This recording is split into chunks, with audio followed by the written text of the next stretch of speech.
So I watched the anime episode last night, and there were a couple of things that I enjoyed. The first was a meatball-shaped boulder from the rooftop fight, hitting Big Mom in the head and splitting open without her flinching. I also enjoyed Sasaki screaming at the top of his lungs over the sheer luck of not getting hit by Big Mom's attack.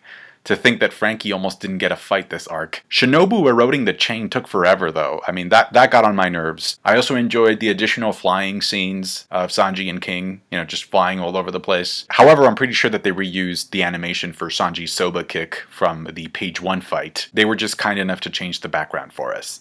And speaking of reused garbage, let's go to the title screen for the chapter review. You know you love it. This one's for chapter 1031, or as they call it in the States, Halloween. Again. This is a chapter that kind of exemplifies what great setup looks like. Every single scene in this chapter sets up something that is pretty intriguing. We see that Luffy, Yamato, and Momonosuke made the cover of Shonen Jump this week, which makes for a very good looking cover. But a much more interesting cover is undoubtedly this week's color spread. We got all the first mates in one page. And 2 of them don't belong in this page. No, I'm just kidding, no. I mean, Killer and Beppo, they do belong here based on their title. Power-wise, that's a whole different discussion. I still want to see Beppo go Sulong form. Beppo's just working it though. He's like, I'm photobombing this thing whether you like it or not. So with that in mind, I want to show you this meme here that I thought was absolutely hilarious. Beppo is no longer playing around, as you can see. Beppo says he's here to mess up your power scaling. It's a great spread, one of my favorites in a while actually. You got one piece with the green font representing Zoro, and then you have the O with the Shimotsuki logo also representing Zoro. And I think this spread, coupled with what happens in the chapter, ends up indirectly confirming that Zoro is in fact going to be fighting Shiryu. Because I remember that when it was revealed that Shiryu had the Sukesuke no Mi, the invisibility devil fruit, the fan theories went wild, and they said, oh, since that's the fruit that Sanji has always wanted, then Sanji is the one who's going to fight Shiryu. But if we look at what happens in this chapter, where Sanji is literally able to let go of that invisibility dream, or of the ability to become invisible, then that means that there are more important things in his mind than the ability to become invisible. And so that was the only thing that was tying him to Shiryu in the first place. So with that gone, the strongest argument for that fight to actually happen also ends up being destroyed along with the raid suit. And so this color spread also ends up settling the debate about who is the first YC in Blackbeard's crew. There's been some confusion because Burgess, his title is that he is the captain of the first ship in Blackbeard's crew. So a lot of people thought, well, so does that mean that he's the first YC of the crew? And no, right? I never believed it. But it's nice to get some official confirmation from Oda, where he pretty much says that Shiryu is in fact the first YC, even though Shiryu's title is that he's the captain of the second ship of the Blackbeard pirates. So Oda is saying Shiryu's title doesn't really matter, and we should consider him the strongest underneath Blackbeard. Shiryu is also the swordsman of Blackbeard's crew, so that also makes him an obvious opponent for Zoro. And so I'm guessing that maybe Burgess could fight Jinbei, given that they're both the helmsmen of their respective crews. We start off at the light floor after the effects of Kid and Law's awakening, and it's no surprise to anyone that Big Mom gets up, but she activates Soul Pocus by saying, Oshiruko, or life! And of course the Fodder Beast pirates are guilty of not having any more Oshiruko because they were too busy wasting it and just dumping it on the floor and on Luffy. And so the way that Soul Pocus works is that when she asks for something, you either give it to her or you have to be very brave and not be afraid of Big Mom, because if you can't give her what she asks for and you're afraid, you'll lose your soul. She'll be able to extract your lifespan. So she does that with the Fodder Beast pirates, and then she goes on to do something that I don't think is very smart, because she gives life and makes homies out of the steel beams. And Kid showed us last chapter that his magnetism can affect Napoleon. It can affect homies too. So it just feels like that by doing this, Big Mom could potentially be giving Kid more ammo, more tools to use against her. Now Big Mom does say that she hasn't felt pain like this in decades, and I remember the one time where she used the word decades was to refer to Kaido. And so I'm assuming that what she means is that she hasn't been in this much pain since her rock pirate days. Mama, I haven't felt this way since Scott's Valley, you brats! So she feeds herself a year of her lifespan, and her homies grow bigger and more intimidating. Before that though, Law makes a comment to Kid about how long his awakening can hold for, to which Kid responds why should I tell you my secrets? So to me that kind of makes it seem as if Kid, he's still withholding information because he still has some other power related to his awakening that he hasn't used yet. And it kind of goes along with what he says by the end of this section, where he tells Law, don't hold any strength back. As long as you still live, we're going to bring her down even if it kills us. Which, now that I think about it, because the situation is so extreme, this could be setting up like a hockey bloom of some sort. And so we know that Law wants to learn more about the Will of D. And so he says, I can't believe I have to take down this monster just to be able to learn more about history. And I'm like, right. I'm sure that's the only reason that Law wants to spend time learning more about history. Meanwhile, Big Mom's dialogue seems to also be referencing Doflamingo's speech about the throne wars. I really like this line where she tells them, take it if you can. The throne, right? Prove you're worthy of being a Yonko. And so this is why I would like Beppo to show up eventually in this fight, because Big Mom using Soul Pocus reminded me of the fact that she actually killed Zeppo, who is Beppo's older brother, by extracting 100 years of his life. So maybe Beppo shows up and he's like, you killed my brother, and then turns Sulong and starts helping Law in the fight. So like I mentioned last week, Yamato's path to the basement is blocked, and we cut to Apoo and Drake, and apparently Drake has refused Apoo's invitation, and he reveals a pretty big weakness to Apoo's ability, which is that in order for him to hit you with his music explosions, you kind of have to be in his line of sight. So he has to be able to see you to know where his sound attack is going to land. So Apoo's ability depends a lot on the senses. He needs to be able to see you, and then you need to be able to hear him. So we see Drake dodging an explosion, kind of moving away from Apoo's line of sight, and he's able to dodge it that way. Yamato barges into the room, and apparently there's a theory. I don't know who started this theory. Shout out to you, whoever you are. I think it's awesome. So basically, the theory says this. You know how in the previous chapter review I mentioned that this room that Drake and Apoo are in actually was called the Watto Room or the Watto Chamber? The official translation calls it the Cave Chamber.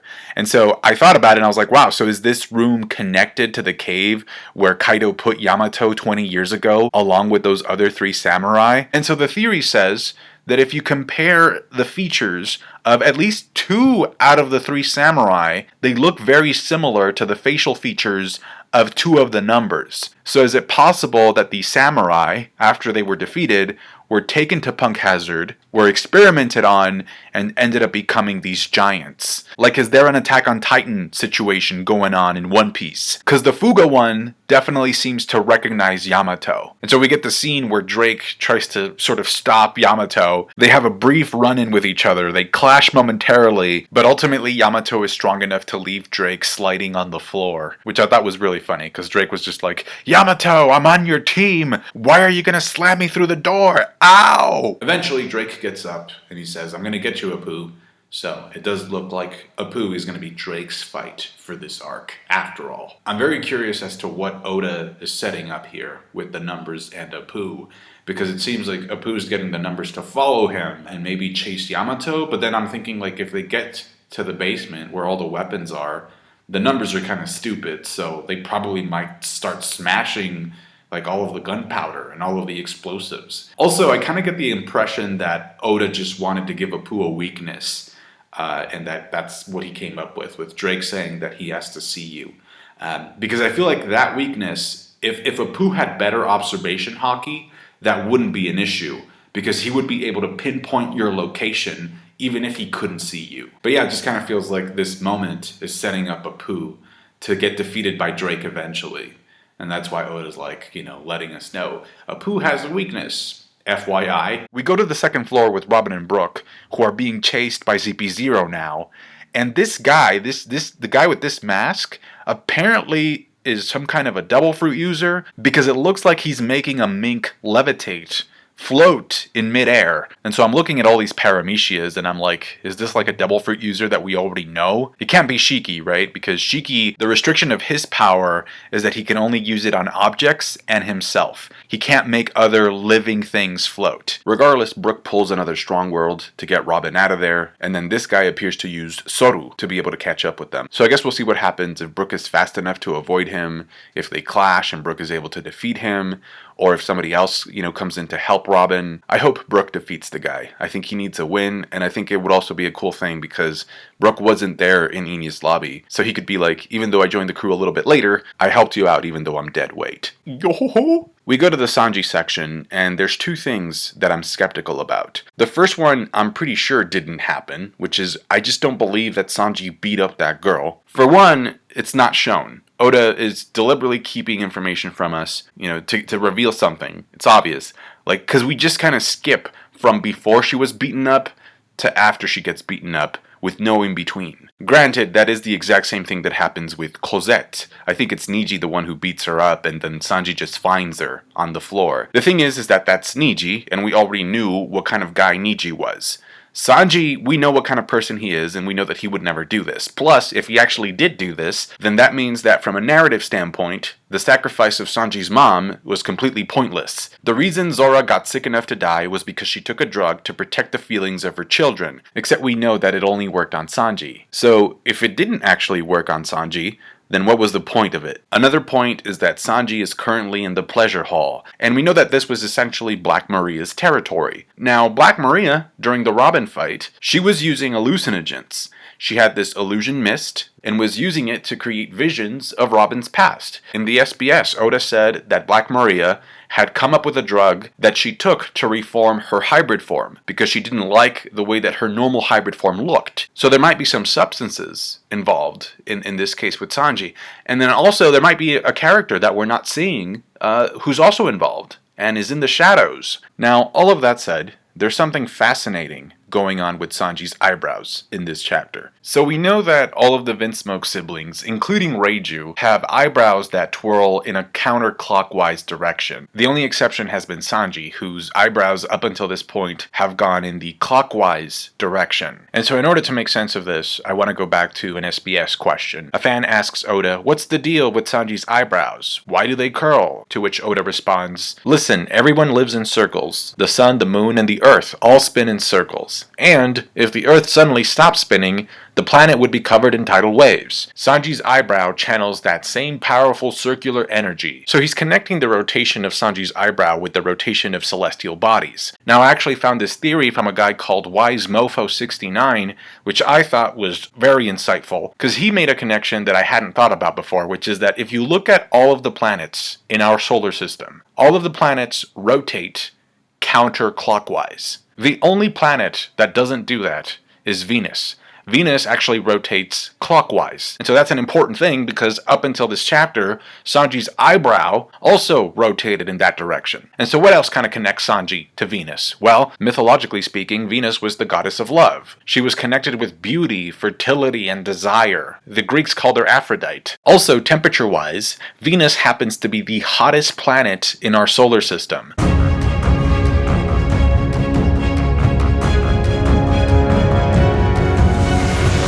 In addition, as WiseMofo69 points out, each planet has an inclination axis, and Venus's inclination is 177 degrees. And so why does that relate to Sanji? Well, there you go. And so I think thematically, you can make the argument that Sanji's eyebrow changing direction in this chapter to match and align with that of his siblings' eyebrows could actually sort of represent the change from that sort of Venus-like nature, right? Where he adores and just glorifies women, and in this chapter we have him actually quote-unquote beating one up. And so thematically, I think that we could say that the change in Sanji's eyebrow represents him going against Venus's nature, but also his own nature. I still don't think that Sanji hurt that girl, though. It's just an interesting planetary connection. And speaking of celestial bodies, here's my Sun God Nika theory for the week. No, listen, people want to give me a hard time and say that I bring up Sun God Nika for everything, which is true, but listen, when I was reviewing Naruto, Senju DNA was the answer for everything that happened. In Shippuden, it was like, don't think about it too much, just Senju DNA. Some of the most crucial plot points of the series of Naruto Shippuden were explained via Senju DNA. And so what I'm saying here is that if you've been following One Piece for as long as I have, you're bound to go absolutely insane at some point. And so with that in mind, in this video, I talked a lot about how there's been some pretty strong symbolic connections that Oda has made between Luffy and the sun and Zoro and the moon. And so now we have the Sanji and Venus connection, and if I were to stretch that a little bit further, I would probably say that maybe Usopp is connected to Mars, because Mars was the god of war. Usopp's goal is to become a brave warrior of the sea. He also had a really strong relationship with the Going Merry. That was a huge part of his character arc. The Going Merry obviously had the head of a ram, which is the figure that is used to represent the zodiac sign symbol for Aries, which is ruled by Mars. It's gotten to the point where I no longer see characters. All I see is a bunch of planets orbiting the series. I still think that the reason for why the Vinsmokes have curly eyebrows is because Judge mixed a component of devil fruits into their DNA, or gave them a component of devil fruits. And that's why they have the swirls. Because he was working with Vegapunk, and Vegapunk knows enough about devil fruits that he would give Judge some pointers. Now, if you had told me a year ago that Sanji's raid suit was going to end up dying before Kinemon, I honestly would have said something like, "What are you doing here? How did you break inside my house?" Which brings me to my next question, which is that, do you guys really think that he destroyed the suit? We see it explode on the floor, right? Just like we see the girl bleeding on the floor as well. It just feels kind of coincidental that both characters get like the worst case scenario, right? Worst case scenario for Sanji is that he beat up a girl. Worst case scenario for Queen in this case is that Sanji actually destroyed the raid suit. And so Sanji calls Zoro, who is busy fighting King. And by the way, I like the fact that Oda kind of placed them opposite of each other location-wise. So Sanji is on the right side of Onigashima and Zoro is on the left side, just directly opposite of each other. I'm very curious to find out if King could listen to the conversation that they were having, because maybe that way, if he did, like he could bring up like, oh, that's the guy that was bursting into flames, that Queen confused him for a Lunarian. And so maybe that way King can talk more about what a Lunarian actually is, right? That he can maybe like give us a lore drop as he's fighting Zoro. And so it turns out that Sanji snuck a Dendenmushi into Zoro's pants. And so Sanji requests that Zoro be the one to kill him if he loses his humanity after everything is said and done. Which is a huge character moment. Really, really great character moment for both of them. I do think there's a better chance of Kinemon staying dead than there is of Zoro killing Sanji, but it's the thought that counts. It's a great unexpected development, and I'm very curious to see what Oda does with it, because I think like it could either end up being a gag by the end of the arc, or after they leave Wano, like I could totally see this turning into a gag where Zoro's like, "Hey Kuka, can I kill you now? How about now? Now? Can I kill you now? How about now?" Urusai, Marimo! Or maybe it could end up being something a little bit more serious, which is what I hope. I like the fact that Zoro doesn't think twice about Sanji's request. He's just like, yeah, fine, I'll kill you, whatever. At least now I'll have something to look forward to. I thought that was a great line. But even hypothetically speaking, let's just say that it does come to that, for argument's sake. Let's say we reach a point where Zoro has to kill Sanji. We know that if the medicine wears off from Zoro's body, he's going to be in so much pain, he probably won't be able to move. And that's if it gets to that point, which I honestly don't think it will. Zoro's just great in this, though, because he actually sneaks in some motivation in his words to Sanji. He tells him, just don't die before then.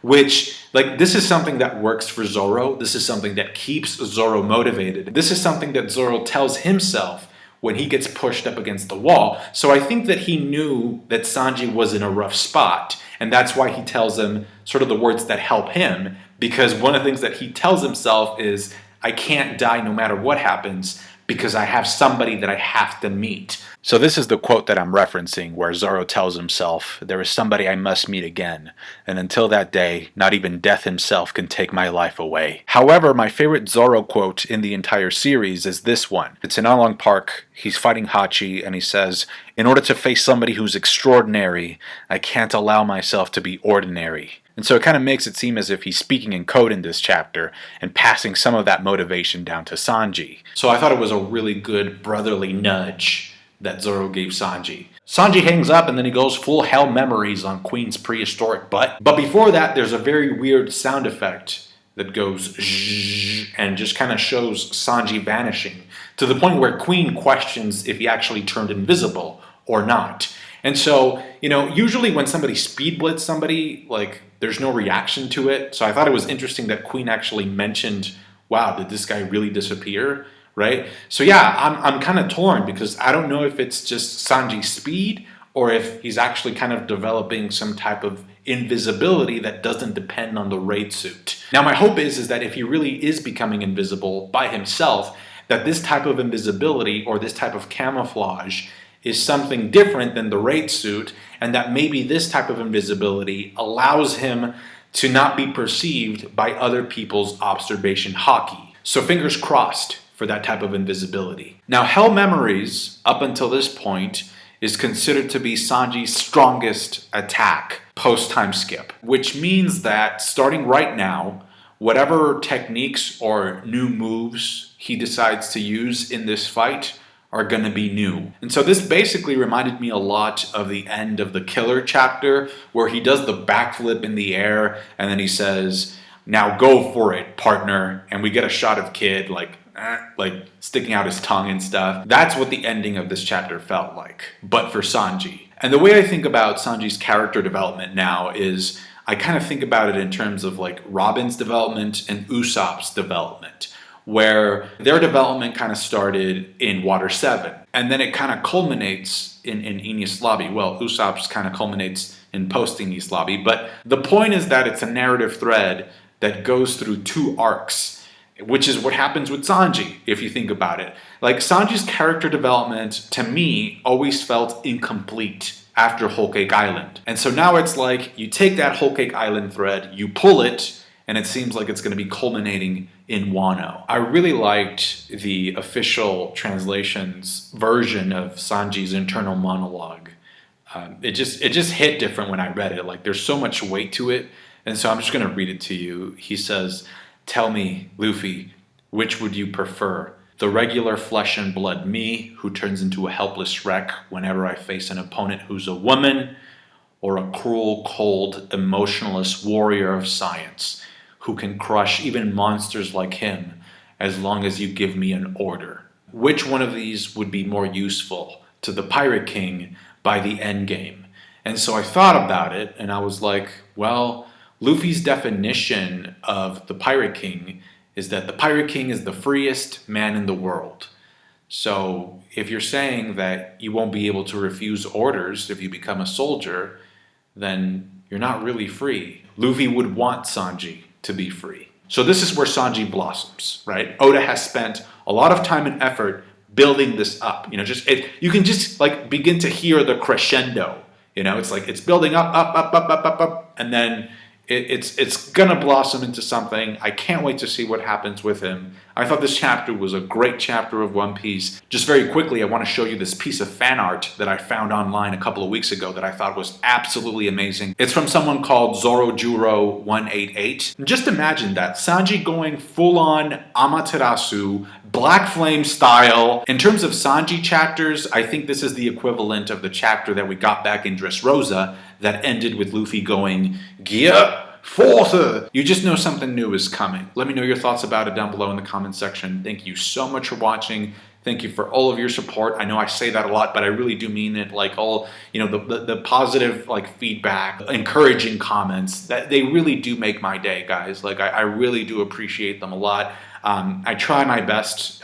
Sometimes I fail, but I do try my best to give you the best review possible that I can. And so it's good to hear when people appreciate that, because it does take a lot of work and a lot of time. So thanks again. I'll catch you guys later. Take care. Bye.